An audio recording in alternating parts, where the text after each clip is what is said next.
Alright, hey y'all, it's Dominique from Naturally Doing Too Much, and I'm here to review Ready to Love, Season 5, Episode 3, and this one is called All Roads Lead to Love. Okay, so we're gonna get into it. We ain't gonna waste no time, alright? So then it goes to Tommy. Tommy sets up, the host. He sets up happy hour for a few of the cast members. So we have Tasha. Tasha is the first one to show up, and it's already a few guys there. So then she happens to sit down and ask, well, why was I in the bottom? Now, remember, she had a problem being in the bottom, too, with Lippa. But, bitch, you didn't get sent home. She really was, like, flabbergasted. Like, I don't understand why I'm in the bottom. I have 4 or 5 numbers in my phone. Make it make sense. How about because it's several other females? Excuse me. It's several other females. Number 2, it don't mean shit that you got numbers in your phone that you shouldn't be at the bottom. And, bitch, number 3, you ain't go home. So, calm down. So she asking them, like, why was I at the bottom? Y'all gonna tell me? And they pretty much didn't say too much. It was just like, bitch, calm down. You looking helly thirsty. You showing your skirt. And now you really probably gonna be at the bottom. Nobody ain't gonna fuck with you. You don't ask, you play it, and you keep it cute. But, bitch, you was doing too much and asked too many questions. That's what I think. So then it goes to, what was it, Tommy? Let them know ladies in charge. So then it goes to Tommy. He meets up with the ladies. I think all of them. And he lets them know that, hey, y'all gonna be in charge of elimination at the end of the week for the men. So then Tyrone was nervous about elimination. Wait, hold on. Let me see. Tyrone was nervous about elimination once you try and connect with everyone. Okay. So somebody named Tyrone, not somebody, but one of the cast members named Tyrone, he was worried about elimination. So he was just trying to connect with everybody because he knew that shit was coming up. And I think this was a guy that was like, he looked geeky and he looked a little off, maybe a little weird. Like he might not be able to hold a good conversation or maybe depending on what y'all talking about. So he was just trying to connect with each and everybody. He was just moving around trying. You could tell that. So I'm just like, okay, I guess. It wasn't too much like Corey, but you could tell he was coming out of his comfort zone. He was trying to make sure he didn't get sent home. So I'm like, oh, okay, nigga. On here. I called him crazy eyes. His eyes look a little weird. So then it goes to Carrie. I call her auntie. She look like auntie. She and Carrington talk. So, but she said she didn't like it because it felt like an interview. It didn't feel natural or authentic. So she wasn't interested. That was like, what was it? A red flag or not a red flag? That just a turn off. She said that was a turn off. So then we go to Camille, the dark-skinned Camille, the one who possessive over Cornelius already. Like, bitch, give yourself a chance to maneuver. Damn, you got this thing, you got this thing, you got this thing. You got tons of them. You stuck on Cornelius. But something off about Camille. But that's besides the point. So then Camille asked Walter his credit score. I guess, bitch, you want to know the credit score already? Courtney said, talking about how she a Leo, she bold, she upfront. She don't care. Her love language is physical touch. And then that Cornelius' love language is gifts. And she was like, oh, baby, we're going to have to work on that, boo, because my love language is touch. So I'm going to give you this touch, but ain't going to be no gifts. So then it goes to Cory and Sabrina. Yeah, Sabrina. I was like, damn, what's the Sabrina look like? Yeah, the tall Korean chick. So basically, Sabrina not feeling him. He corny. He not authentic. He trying too hard. I'm not feeling you. You could tell that. And she said he a copy and paste. Q&A. Nobody got time for that. And she said he not being sincere and she was turned off. So Corey feeling real defeated right now. Ready to go home. Like, nigga, figure this shit the fuck out or really just be you. Because you're doing too much. You're trying to be somebody else you're not or you trying too hard. So then it goes to Corey. So Corey changed, Muan. I think it's Muan. So Corey wound up changing Muan's tire. I guess her tire got flat. This is one of the ladies. Now she on his dick. Okay, I get it. Somebody changes your tire. It's a male. You didn't have to go nowhere. You didn't have to do no extra shit. That was super nice. But don't get so sold on that. That's just one thing. And this is a dating competition. You don't think he using that, putting on his bill like, thank you. I appreciate you did the tire. Now I may give you a chance to go on a date. But if that shit ain't popping, it ain't popping. And I'm not going to do no extra shit. But move on. That's all that's sold. You change my tire, nigga. I'm on your dick. You got it. You got the draws. So then Corey was so excited. I'm just like, ugh. He knew exactly what that was. Got her. So then this is a double date. Double date between Camille and Walter and Courtney and Cornelius. So Camille being possessive again over Cornelius, watching him. She was like, yeah, I was glad to go on a double date. I want to see how Cornelius acts with another female. How the fuck is he supposed to act? It's a double date. He gonna be talking to her, he gonna be talking to you. Girl, how you possessive on the first, what episode is this? You possessive on the second episode? Good day. So then, they on a double date or whatever. And then they all talk about their faith and their church or whatever. They all got like the same beliefs. Now, I watched other people reviews. They said Camille was trying to show up Courtney with the faith. I didn't really get that. But maybe I sort of did a little bit. But yeah, that was what's up. I mean, if that was the case, it ain't gonna work. Cornelius ain't fucking with you. He fucking with Courtney right now. And Walter was just really the fourth wheel. So that was that. So then it goes back to Mulan and Corey. She's so happy about the tires. She goes on a date with him. Wait, isn't this with it? So she know he corny. Mulan and Corey happy about tires. So she know he... Oh, so she know... Oh, that's what it was. So she was like, he is corny. But you know, he makes me laugh. So I said, you aren't aware of his corny ways, right? You know he a lame ass nigga, but you got so excited when he changed your tire. Okay, girl. So then it goes to Camille. She says, yeah, I don't... What y'all think about same sex before... Not same sex, but sex before marriage. She was like, yeah, I don't believe in that. I believe in waiting. How you throwing yourself at this man and claiming him? And you believe waiting? Okay.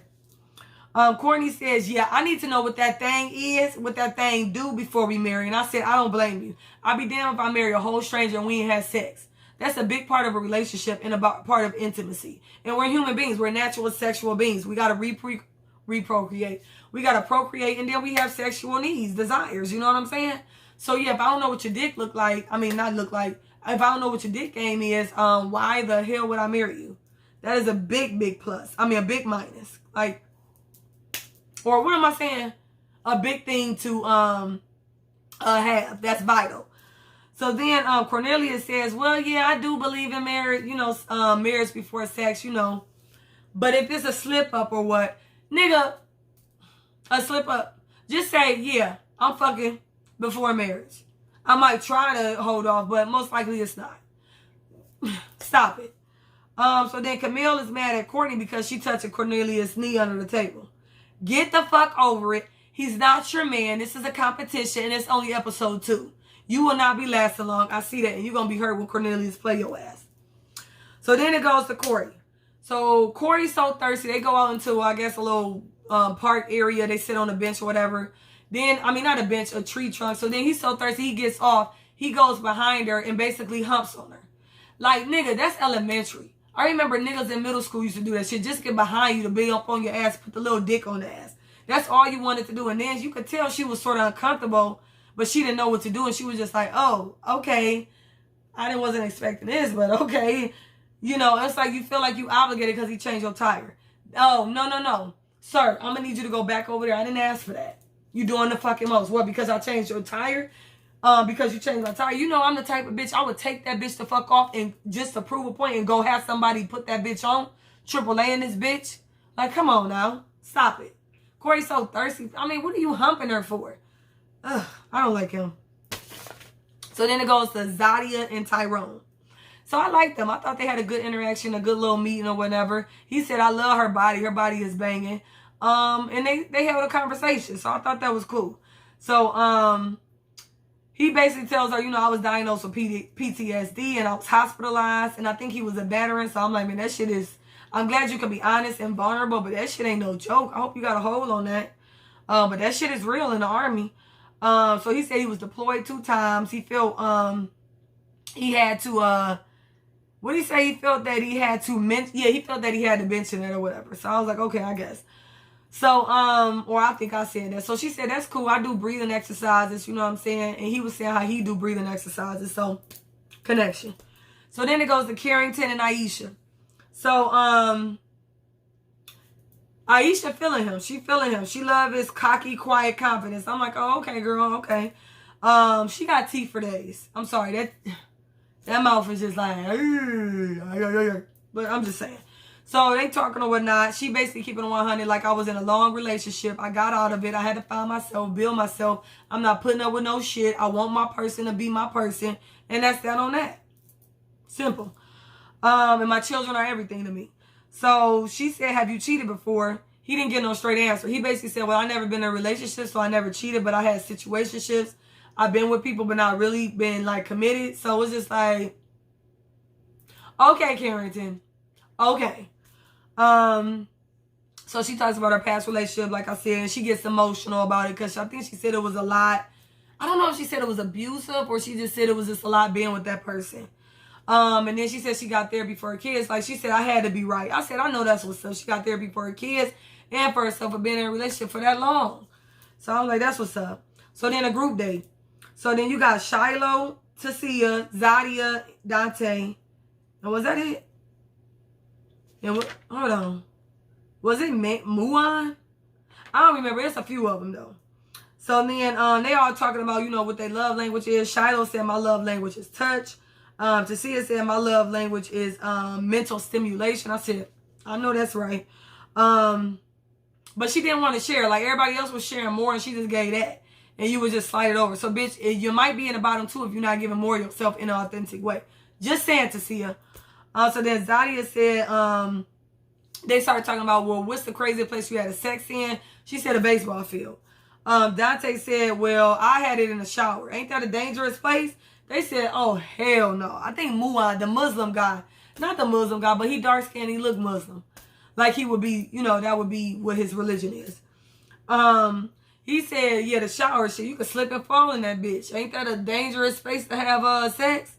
I said, girl, good day. So yeah, they talked all about that. But Dante, he liked Shiloh. He said it was something about her. She was real sensual because she was saying, I do anything to please my partner. I'm really out there. I'm open. So he was like, I really liked her. She was she turned me on. I'm like, okay. So then it goes to the women meet up with Tommy. You know, it's elimination time. Aisha got into a car accident. They're like, where Aisha? She got into a car accident. She talked to somebody and then she come to find out she was actually okay. And one of the men were actually meeting her for a date. So that was all squared away. So she wasn't at the meeting for the elimination. So then Tommy basically goes in the line and basically says, say, who are y'all feeling and who y'all not feeling? So, red flags, Corey. Of course, he's corny. He trying too hard. He copy and paste. He doing too much. Carrington, not authentic, not real, fake. Is he a cheater? Is he not? Something's off about him. And then I think real interviewee, I think Carrie said. And then he said, who y'all feeling? Cornelius. They love him. A couple people said they love him. I think it was Camille.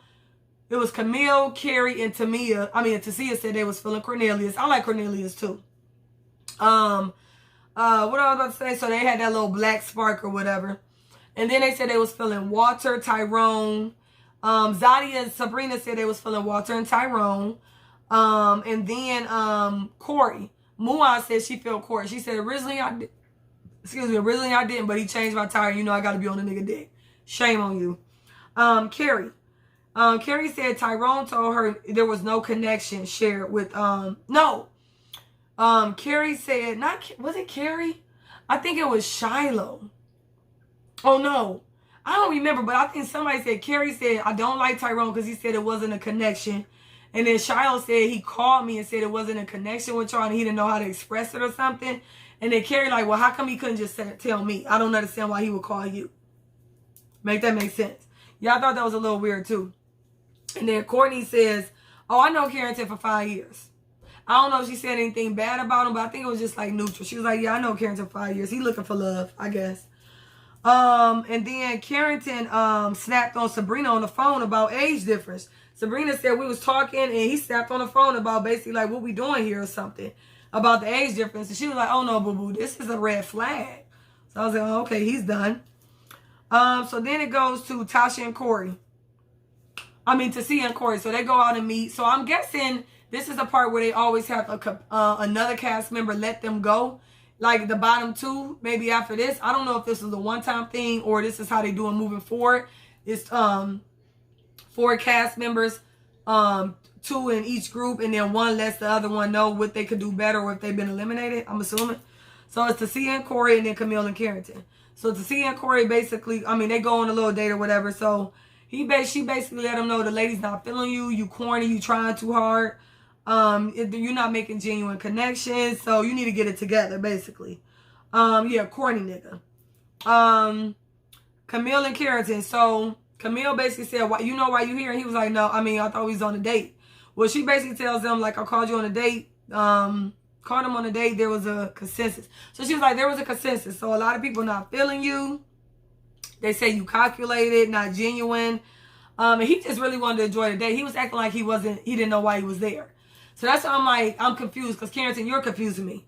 Was she supposed to be on a date and not tell you? Because it looked like they're supposed to do this. He was like, okay, no hard feelings. You can let me go or whatnot. I'm good. And then Tasia said, well, you got to get it together, but you are not going home. He was like, how was this date? He was trying to push up on her, be cute, you know, be romantic and shit. It's like, I don't know. It's just something off about him. It's just something not authentic. But I guess he going to hang up in there. He going to play the game until he can't play it no more. So that was Ready to Love. And I'll be back with the other one. I mean, as soon as I can find it on a streaming platform. Other than that, I'm out.